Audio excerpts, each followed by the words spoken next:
first race of the 2025 Xfinity season. Dad, we won at Daytona. Rajah Caruth, big hit to the inside retaining wall. You need to have the results, right? But ultimately, I'm either good enough or I'm not. I'm gonna need to push the pit road. Shouldn't have turned it off. Wanted this, got there, and now I'm gonna beat him.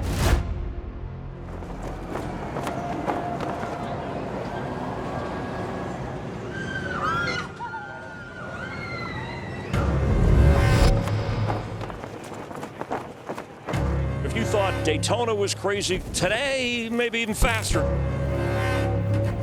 400 miles from Atlanta Motor Speedway. Buckle up for this one. The second I got done at Daytona, I was like, well, I just rode around for 500 miles. At the Atlanta race, I am not riding. I'm going the opposite of riding. I'm gonna be looking like I'm trying to lead every lap. Go to the front. That's right. There's a bunch of victims in front of us. That's right. Let's do this, buddy. And Luke just does his normal deal of like, hey man, like we're starting 26, just kind of let me know what you need and we'll just kind of work on the car all day and try to stay ahead of it. And I just remember looking at him and just being like, nah, that. I don't need anything. We'll just go race. Hocevar's got a real head of steam here in that number 77 car. I'm taking every single move I can make. And if it doesn't work out, I'll just take the next one. And if that doesn't work out, I'll just take the next one. Smart decisions now. Carson has gone straight to the front. Easy here, easy. Be smart, easy. He is really, really good on the bottom of the racetrack right now. Yeah, he's good everywhere. I told y'all I wasn't riding. Doing good. We just need to be smart. Carson Hocevar making some real aggressive moves to try to be the leader. Go tell at 77 he's done that same move 10 times. I don't care if I wreck the whole field, I'm over him. He's a douchebag, I'm gonna wreck his ass. If you can listen to the radio, he's made a few people mad today, but he's doing what he needs to do. This guy can be a factor when it's all said and done. Hard decisions, don't put yourself in a bad spot. Doing good. Open in front of the 12, easy with the push. Watch your bottom here on the 77, 77 coming to you quick. Easy, easy. Keep coming, dig. Trouble for Ryan Blaney, down under the apron. Easy, when I zagged, my fault. A big smoky spin for the pole sitter of this race. 77. Just runs right in the back of you. I know, man. He's just a moron. That aggression that Carson Hocevar has may result in mistakes like he did with Ryan Blaney, but he's willing to push himself to be able to make those mistakes. 20 laps to go in Atlanta. Hocevar now dives inside of Larson. Carson in the lead for the first time today. The wick is turned up here for the sophomore driver out of Michigan. Don't want to get trapped on the bottom here. Still outside. Yeah, man, I'm on it. On the outside, Austin Cindric will take the lead away from Carson Hocevar. Josh Berry will follow him through. We've got more cars as Hocevar drops back. Big run here in front. 21 by himself. We have no idea who's going to win this as Austin Cindric hits the wall and he slides into William Byron. The 2 leaders wreck. Damn, I'm having fun. You? Blast. This is going to set up a green-white checker overtime finish. You got the makings of a big explosion here. I've always struggled with the whole, like, you gotta play the long run. You gotta sit back and pay your dues. Here we go, Ross Chastain with a push from Carson Hocevar down low. I think Ross expected me to be super loyal from the Chevrolet aspect and push him out front. I'm like, what? Like, that doesn't make any sense. I was third. I know what lane we're going. I raced for the 3Ms, me, myself, and I at this rate. Hocevar and Chastain side by side. Chastain got shuffled to the bottom. White flag is out. Stay bottom, stay bottom, stay bottom. Kyle Larson out front. Contact with Carson Hocevar. They continue to race in one. You're going to have the 77. Big run coming from behind. Carson Hocevar with a huge move as they race off of turn number 4. The sea's like just barely parted. Just as I'm getting out in front of both of them, I heard caution. The caution flag is out. We'll have to see who won it. Dude, now they want to throw yellows. Go themselves. That's bullshit, dude. I'm just like, damn. Christopher Bell is out front when the yellow light was flashing, and he wins the race. Wow. Man, oh man. I'm like getting out of my car and I see Ross. I know he is frustrated or upset. I'm sure there's veteran advice being given to Mr. Hocevar. And then I see Blaney. And then I'm like, okay, well, this was fun. You know, when they're mad, you just say yes. Like, I agree. You don't explain all this.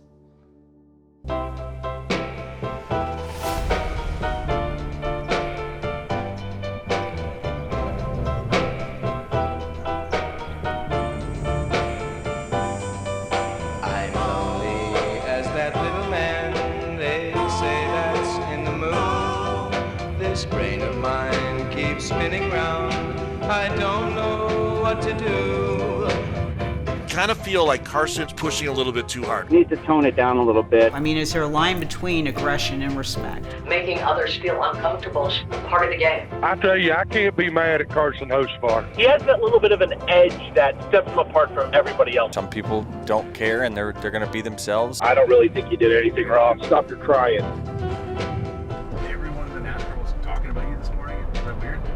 No, just because like that's what I wanted. I mean, I remember going to the racetrack and nobody had no idea who I was. I mean, they still don't 100% do, but it's getting a lot closer than those days. That was like one of the best races I feel like I've ever ran. We were really close.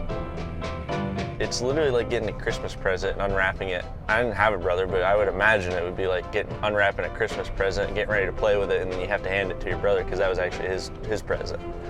It's like, it was right there. My crying heart keeps crying, my arms they long for you.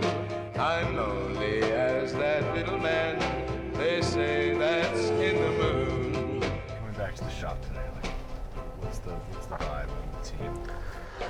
I mean, you just start feeling like to quote Jeff Dickerson, you walk in like a G. That's basically it. Like, he wanted us to be a bunch of G's, right? And you just walk in there like you are. In American motorsports, there's nothing bigger than racing on Sundays in NASCAR.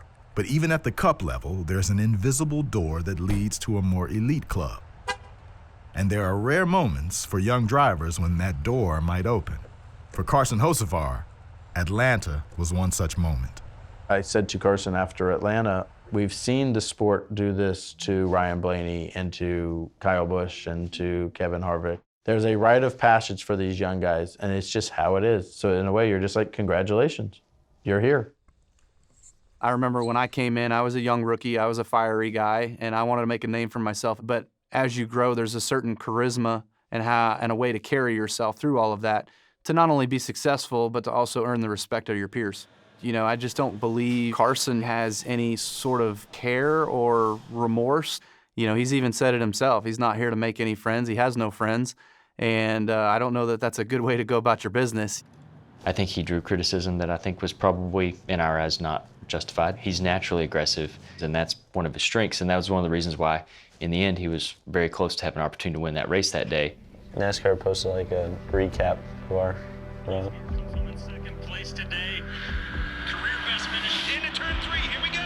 There you go. It's going to be whoever gets there first with that push on the outside of Hocevar to Caution. Caution is out. He's not afraid to ruffle feathers. He's not worried about making somebody mad. He's here to earn his way. Another thing too is I was like, when I turned left, I said, don't get baited into going further.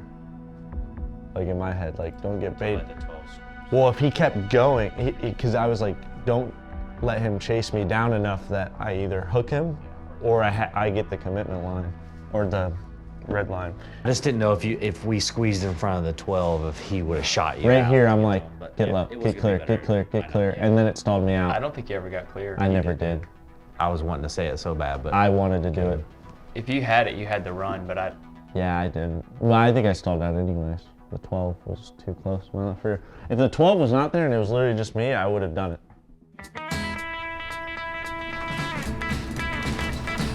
High voltage, you'll call him up. Life will take a moment.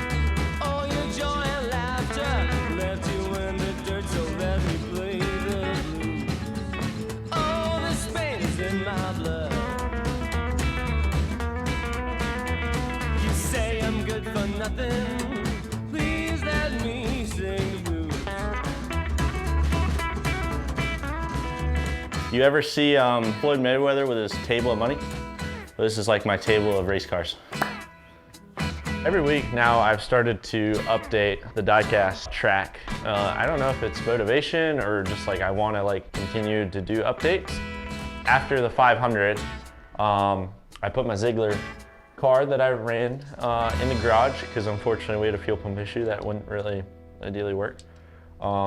Nothing we could have really prevented, but we're still in the garage. And then this week, the second I got home, I looked at the racetrack and I set up the finish. There's the 20, 77, and the 5. You know, if we won, I wasn't, like, my house is still empty. There's not 30 people that's just gonna show up and we're gonna party. The only people that would show up would be my crew guys and their families maybe, right? Like, they would be the ones to show up. So, yeah, like that's why you don't care what other people think. Everybody's got their own way, right? And everybody fought their own way, but for me, like, I feel like I had to fight to be here. So, I mean, that's what got me here. So, like, why would I change and why would I slow down? That Atlanta race, we could have won. But like 30 years from now when I'm all done and you're hopefully talking to your grandkids about it, right, or whatever, right? Like I don't want to tell them or have to live with that for a very, very long time of, man, I could have won this race, or I think I could have won this race, or I maybe could have won this race, but I decided to putt around and be somebody I'm not. Like, the only thing you're guaranteed is the present. That's how I look at it all. And with that, right, it can definitely be lonely, but the memories and everything. And the only thing that bothers me when I go to bed and when I wake up is regretting wasting time. And if I do not try to win a race, or do not try my hardest, or do not have the most fun I physically can have, I am wasting my own time. In my mind, I should never bank on a teammate to push me. I shouldn't bank on this other guy to help me. I shouldn't bank on nobody to help me. If you're relying on others, you're already behind.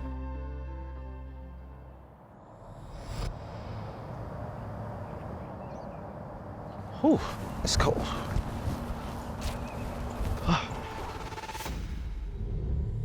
Rajah Caruth's season simply isn't going as hoped.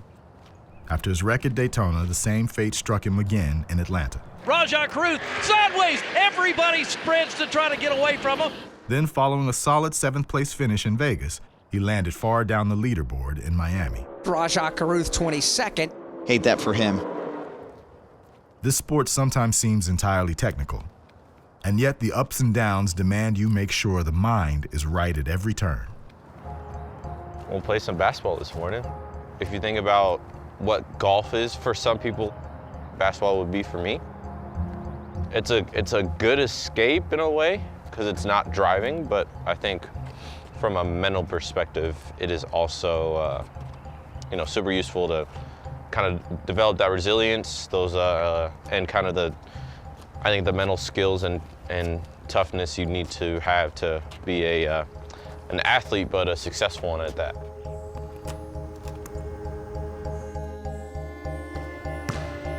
Rajah's so tough on himself, and it's hard for all the Truck Series racers, but I would certainly say that it's harder for Raj and maybe 5 to 7 of them that can actually make it. Every mistake is magnified, and every result is magnified because they feel like, man, I'm not gonna make it. I'm still on my way. I think ultimately my goal is to be competitive on Sundays, and I can only do that by being competitive at this level where I'm at right now. Developing a driver is trying to figure out what's going on with them, both on the racetrack and off the racetrack. Hold up, I need to get a redo. So let's not kid ourselves. A lot of this is confidence. I think that's the thing I fight sometimes with Raj is, you can look at Carson and see that he thinks he's the biggest badass and the sport has ever seen, and we've never seen anything like him. And you don't want to change that in him. Carson's cool because he's got like a cool thing figured out. Like he's got his swag, he's got his like confidence. Like you can't tell him anything, and I can respect that. I don't have that confidence in myself. That confidence is what I want to bottle up to Raj. And it is unfair because a lot of people don't know that he doesn't have the experience. It's just hard for these guys to see the bigger picture that we've all been there. They might not remember Kyle Busch in 2005. He had a bad weekend or two, too. It could eat at them pretty quick. That was kind of close. Raj's competitors have not gone through nearly the challenges that Raj has had to do to make it in this sport, just because of the way he looks. He's not just a young driver in NASCAR. Raj is carrying the weight of, his own experience, his own expectations for himself, and everything that he has to deal with on a daily basis in 2025. I definitely have moments where I'm like on stuff or overthinking and all that. But I think I'm good at working through it. Not getting over things, working through things, I think is the perspective to have.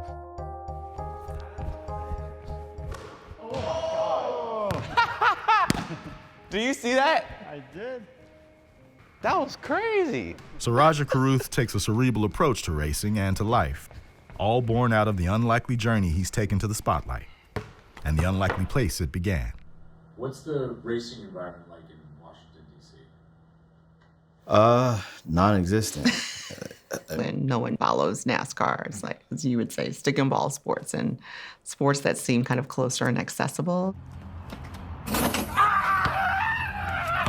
I was an athlete, so I ran track and played basketball and everything, but I felt like I still was kind of to myself a lot of times. I mean, I loved racing, so I was playing all the NASCAR games. I was like a gamer kid, a nerd. One of our family members gave him this encyclopedic book about NASCAR. This book was his Bible. And I think that's when it became like, oh, there's this whole world. And he would take these die casts and white them out and redo the paint schemes and put his own sponsors and stuff on it and start reimagining that process. He would steal cotton balls from my bathroom, and he would do stop motion videos of like the actual crashes that happened, and then do the audio play-by-play as if he was a commentator. 3 wide down the back straight, Tony Stewart taking the lead. I think racing as a whole, it's super easy to get interested in it. I think it's like a contagious thing. Like the cars are cool, like the industry is a very exciting thing to be a part of. It's easy to become a fan of it. He identified a passion, and he was very clear that he could see himself in it. Slow down. It was really like definitive of like, I understand that you have to have a job as an adult and this is what I want to do.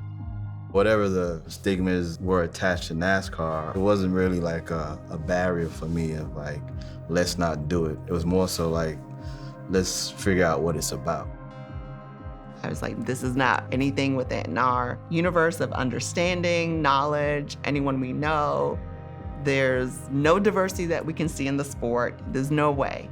I was concerned about his emotional safety in an environment that no one that we could see looked like him. So it just seemed like this wouldn't be a welcome place. Why would you choose to be in an environment where you might be the only? And so it took me a while, but then I got on board. And with his dad's support and with his vision and hard work, he thought everything was possible. He was unencumbered by it. He could see himself there. He knew that his interest and his passion for the sport would prevail, and he himself would be fine. Look at you now, it all happened pretty fast. It was super hard from a identity standpoint because like when I left DC for North Carolina to be a driver, it was kind of a huge culture shock. I was almost always the only black person around, the youngest person around. We're a black family in an environment that doesn't have a lot of black folks in it. I wanted to make sure if I did have any inhibitions that it didn't deter him from keeping his optimism in place where he can walk in and feel like I can make it here. As much as it's been my journey, it's been both of us, really, from the first races. I mean, I just think being here, being present is a necessity, right? You learn so much about the environment, the race environment, networking, meeting with people, picking up things on the competition side, which always helps to get a better understanding. So it's also a learning process for me, especially keeping up with Mr. Info over here. Yeah, I'm a nerd.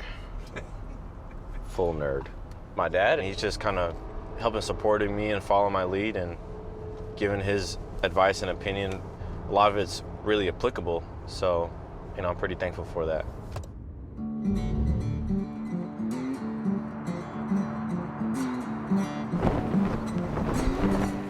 How you guys doing? We doing good today? Yes, sir. All right. I keep hearing about the Martinsville hot dogs. Do not eat them. I'm 6 in already. For breakfast? Yeah, at like 10:20. Yeah, man. What the is wrong with you? Sorry for cussing. What is wrong with you? We're Martinsville, man. Win in a row. Bro, those things are nasty. NASCAR's Truck Series doesn't exactly have the pomp and circumstance of cup races, but that doesn't mean the stakes aren't high. For Rajah, every race is a chance to prove to everyone and himself he belongs in the conversation of the sport's top rising stars. Let's do it. Yes, sir. Thank you. Let them lose their head. You know what to do. Yeah. Yes, sir. Back in form, you know what I mean? Yeah. Remind them all how good you are. Where do you start? 11th. 10th. So. Ain't that complicated. It's really not that deep, I think. It's the slowest we go all year. Yeah, exactly. It's the easiest. You got a little camera? Yeah, it's yeah. I guess. Good luck, bro. Have a good one. Green flag is in the air. We are racing at Martinsville. All right, Rod. Look at them stacked up. You just got to go, man. You got to go. They are running hard as they can. Tight now. Oh. Riggs gets gathered up from behind. It's going the wrong way in turn 4. That was close, Eddie. Closer than I wanted it to be. Fierce battle for 12th between Rajah Caruth and Gio Ruggiero. Just ride, put around the rear brake in it, save your brake. Man, they are bouncing off each other. There's a fine balance these drivers are trying to deal with. Okay, Raj, brake fan's off, engine fan on. Corey Heim sees the green and white checkered flag and will win stage 2 of the Boys and Girls Club of the Blue Ridge 200. Here comes everybody onto the pit lane. We'll stay out in that pit with 20 or 30 to go.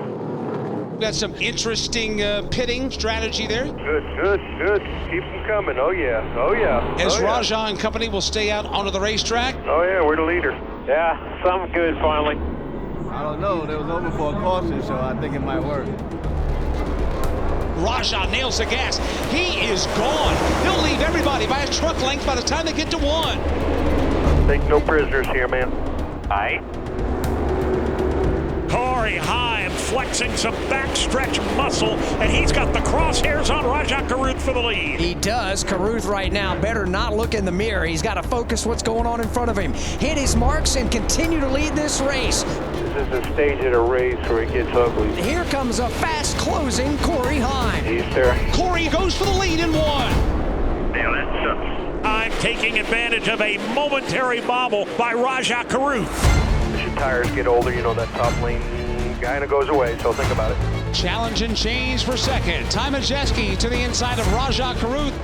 Rajah Caruth on the older tires couldn't put up much of a fight. Majeski to second place.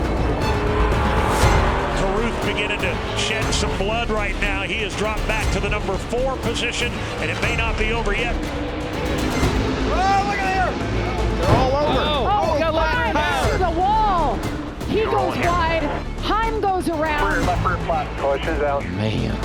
What a turn of events. Under this caution, everything off. I'm gonna make it to the end. Green flag in the air. The outside lane stacked hard. Rajah running in the 6th position. That was better there. 2 laps to go. For the first time in his NASCAR Truck Series career, Daniel Hemrick wins at the Martinsville Speedway. Rajah Caruth was 8th. Just got choked up in that stack on the restart. But got a little bit of points out of the day, so tough one.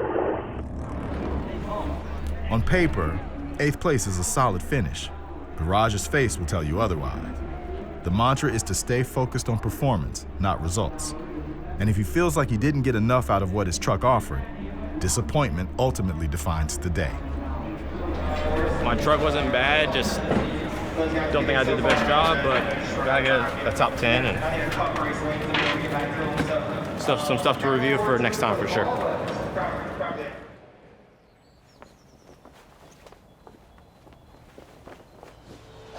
Oh!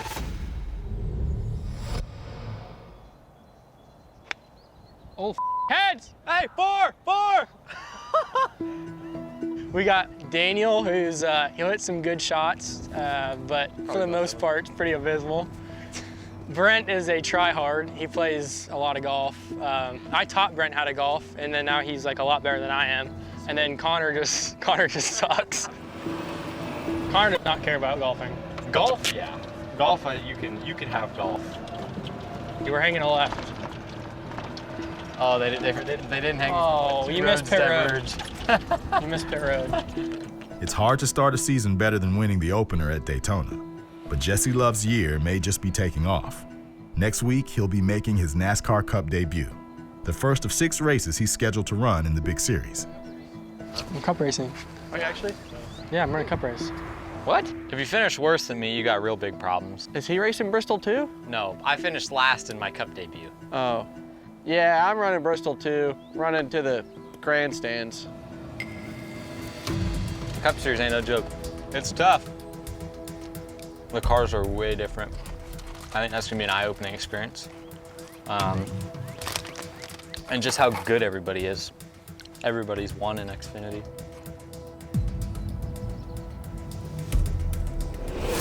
I don't have any expectations for Bristol.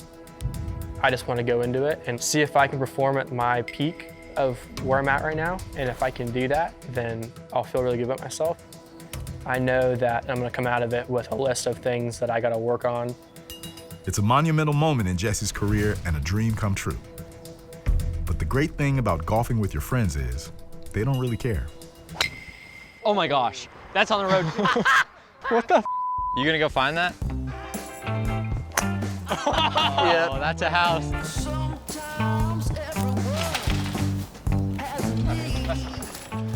Oh, I just stepped in dog poop. Oh, it's, we're not gonna count that. Bro, I think I'm allergic to the cup. Not enough butter on that biscuit, buddy. Pretty good. See, I take this hole slow, 70 yards at a time. I might be closer. You're not on the green. There's green underneath my ball. Into the woods, into the woods. She's a goner. Oh my gosh, that's awful. Playing match play, so whoever wins each hole gets a point. They have not gotten one yet on us. Hold on, I'm in a bump draft. We gotta help our teammate. Yeah!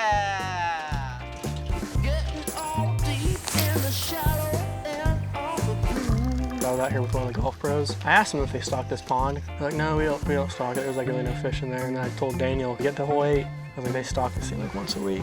Hey, do they actually stock that? Yeah. Look at his face. They did not stock that pond. It'll do. Mwah, mwah, mwah. It's actually a good pond. That is not good, just to be clear. The first, 3 or 4 holes, me and Daniel, we were up to. Don't tell them I did this. Brent birdied the last hole, and now we're even. If we tie this, we'll go to a playoff, but a playoff. But if one of us wins, then obviously win the match. I'd live for moments like this. Yep. Practice swing. Sit. Oh, see a ball. Daniel, what are you doing? It looks uphill over here. It's not uphill. Look at how mad he is. Look at Jesse. Give him the flag. Look at that anger. This is for the win. You lead with your left hand or your right hand? He leads with his left hand. Great really playing you. Gave you a stroke too. Thank you. Pull your hat off. Yep, Thank you. Show a little Appreciate respect. It. Thank you. Good job, dude. Jesse, it's okay, dude. It's just a game.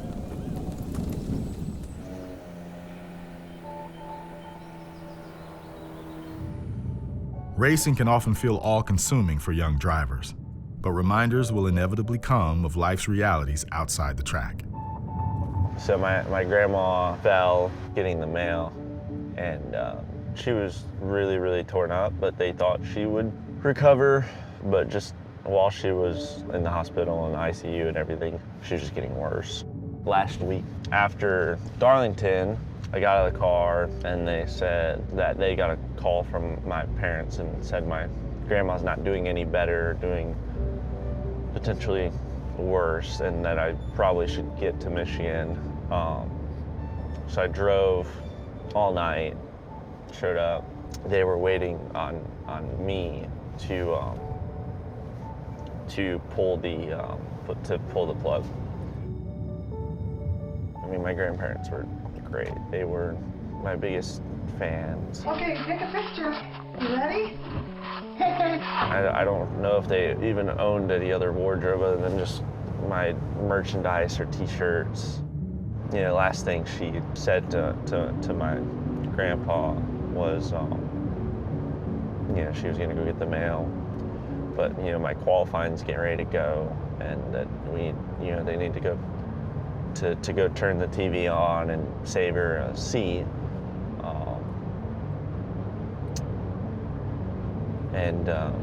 You know, unfortunately, like, she didn't make it to that seat, and that was the last thing she said.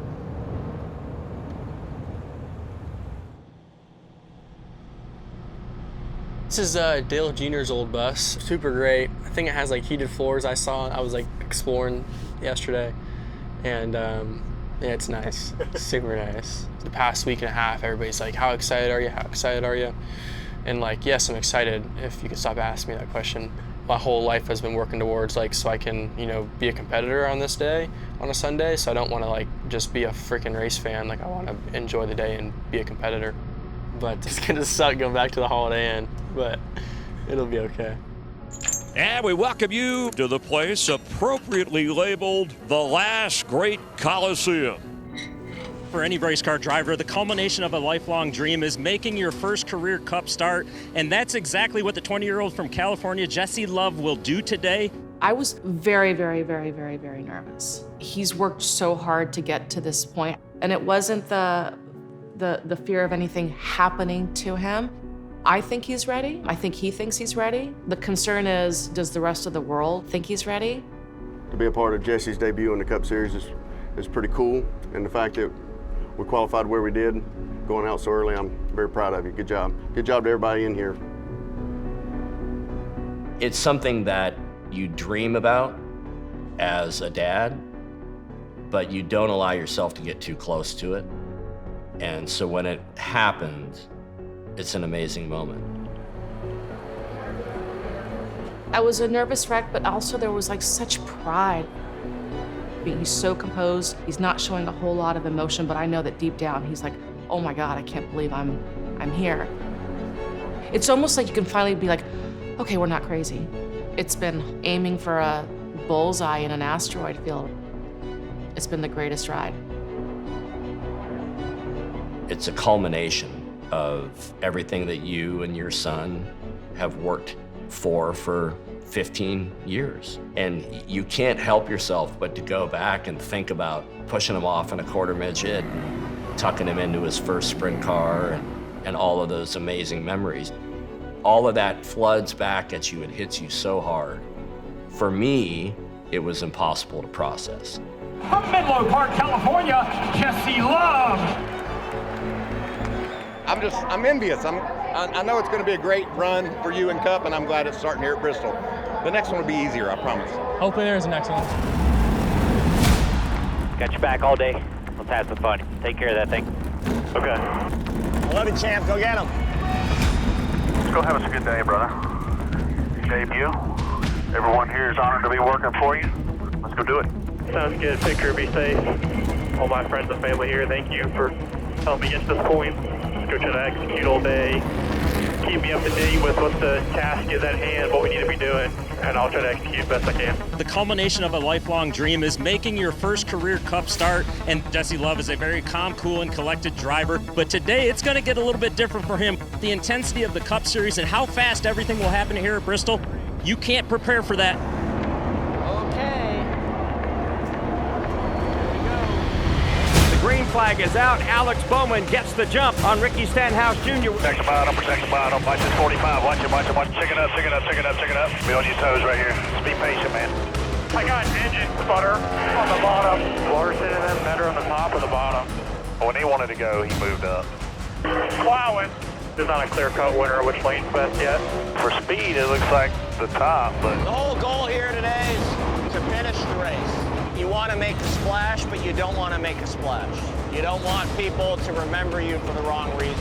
Rookie Jesse Love making his Cup Series debut here at Bristol.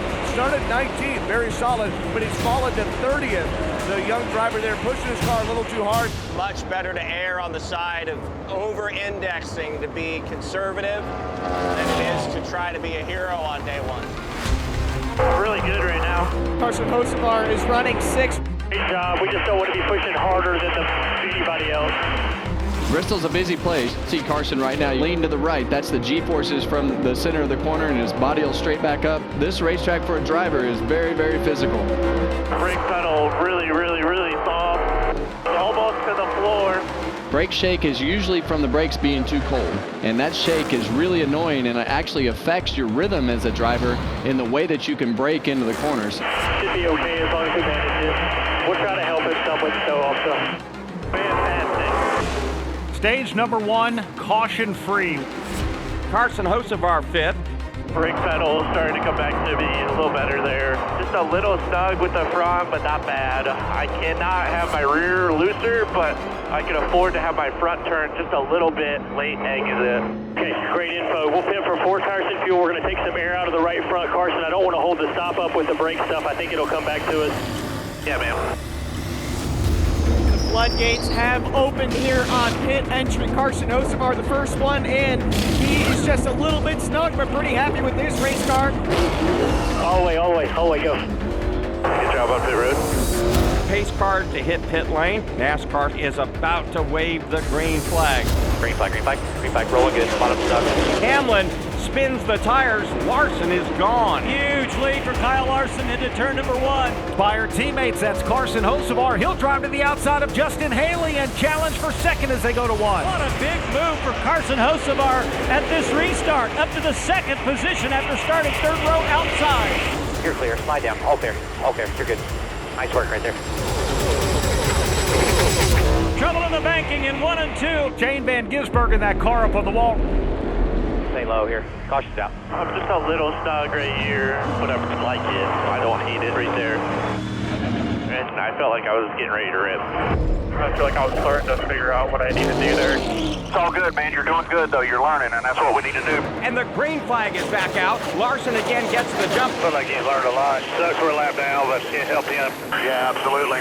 Carson Hocevar now has that fifth spot. Carson Hocevar got around Denny Hamlin. P4. I'm really good in clean air. Kyle Larson sweeps both stages over Alex Bowman. Christopher Bell is going to finish 3rd. 4th, Carson Hocevar. Really happy right there. Really good on the top. I feel like, I feel pretty good. The 3rd and final stage underway.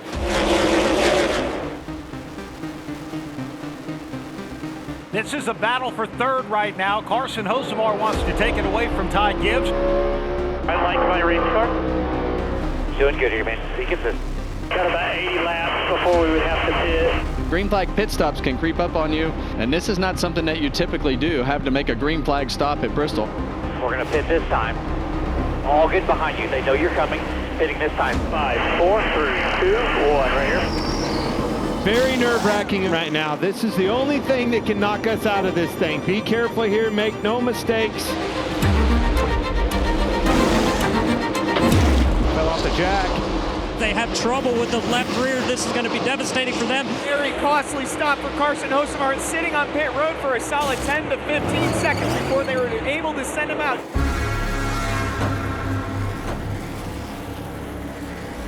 That's a costly air and a great race car. Embarrassing. Can I get some info where the I'm at? Yeah, 2 down right now. When it cycles, will be 1 down. What position? P18 right now. Well, that's what it comes down to. You have to dot all the I's and cross all the T's on the money stop. I'm ready to go with the race, please. 79 to go. 79 to go here. proud of it. We were right there. If we just had a decent stop, you never know. T14 right now, T14. Really good. Tim Ford, doing great, buddy. There's just a lot of what if. I know I'd be more mad if we were slept. Like, I'd be more frustrated, more annoyed, but we were in top 5 like all day. Kyle Larson once again dominates. He'll lead 411 laps. He'll take the checkered flag and win the Food City 500. Carson Hocevar top 5 all day before having a pit stop issue. He'll finish 11th. Way to fight right there. Way to keep your head in the game. Great job today. I know it's frustrating, but very proud of the effort. Jesse Love's Cup debut, a 31st finishing position. Way to hang in there all day, bud. You did good. Learned a lot. Thank you, guys. You did great. That was perfect coverage all day long. Okay? Thank you. You bet. Make sure it don't look like you're tired. What? So don't look like you're tired in any way, shape, or form. No, I'm actually. I know you're not. That's tough. Because, like, I felt fast, and we finished, like, it's crazy. You finished exactly where we thought you would. You did exactly what you needed to do. Man.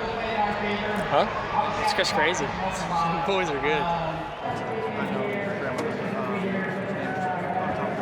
How tough of a week has this been? I mean, it's obviously been tough, but you're still a race car driver in a race. Yeah, I felt like there was a little bit more pressure on me that I put on myself today. And, you know, I did everything I felt like I could do. So I knew she would be proud, and my family would be proud, and hopefully everybody, all the men and women back at Spire, they should be proud of themselves too for bringing a really, really fast race car. We have one race so far with no problems, buddy. You know how many stages? And we finished second. I mean, I was feeling nerves for sure. I was just trying to accept him, you know. When you put so much effort into, being in a certain place your whole life, like, you would be an idiot if you thought there would be no nerves with it. I was racing my absolute ass off for 30th with Joey Logano, who's won the Cup Championship last year. I was almost shell-shocked by, like, how hard this stuff is. You know, I was a Dale Jr. fan, and I never understood why he wouldn't win as much as like some of the other guys, but when he wouldn't win, you saw him, and that's sort of like, that's what I want. I want to be the guy you see up there. You're used to seeing it. It's good to run up there all day, but you know, it's still heartbreaking. I don't know how. I don't know if you cry or laugh. Laughing or crying. They're really the only two ways to leave the track. Knowing which emotion to feel should come naturally, though occasionally in a sport where wins can be so few and far between, the frustration boils over, leaving a driver to wonder how laughing is ever an option. Remember this though, the tears are always what push you to the next level. It blew up. The wind of change is blowing. Can't really run bad on Sunday and then get in the Dale Earnhardt trap. Like, you kind of got to be a badass. Would it be embarrassing if I kicked your ass right now? Oh, Carson Hocevar. Yeah. Just drilled us and definitely have something to do about it at one point. Wind of change